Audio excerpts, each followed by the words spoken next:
Привет, давай узнаем, что гремит, стучит и готова уже ворваться в твою жизнь.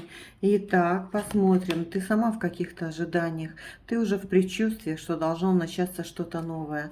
И ты готова к этому новому, хотя у тебя есть опасения, что надо ли оно тебе, ты уже как-то привыкла к своему нынешнему состоянию, не очень радостному, кстати.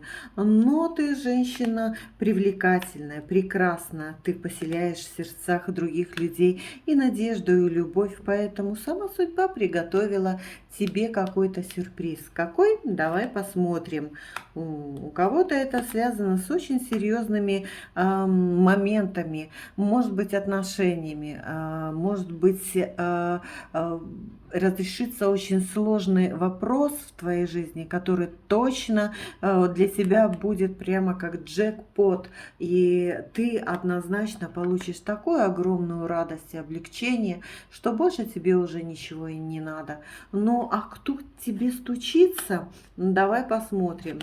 Я вижу, как прорывается какой-то мужчина, возможно, издалека. Возможно, этот человек очень долго не мог к тебе приехать или кормил какими-то завтраками, обещаниями. И вот, наконец-то, он собрался и уже практически в пути.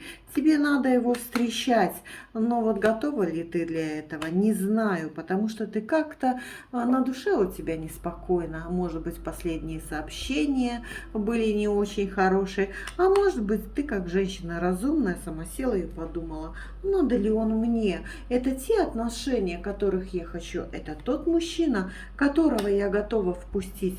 В общем-то, я вижу, что ты никого не готова впустить в свою жизнь, особенно того, кто принесет себе какие-то неприятности. Ну, так что тебе выбирать, но этот мужчина уже на пороге.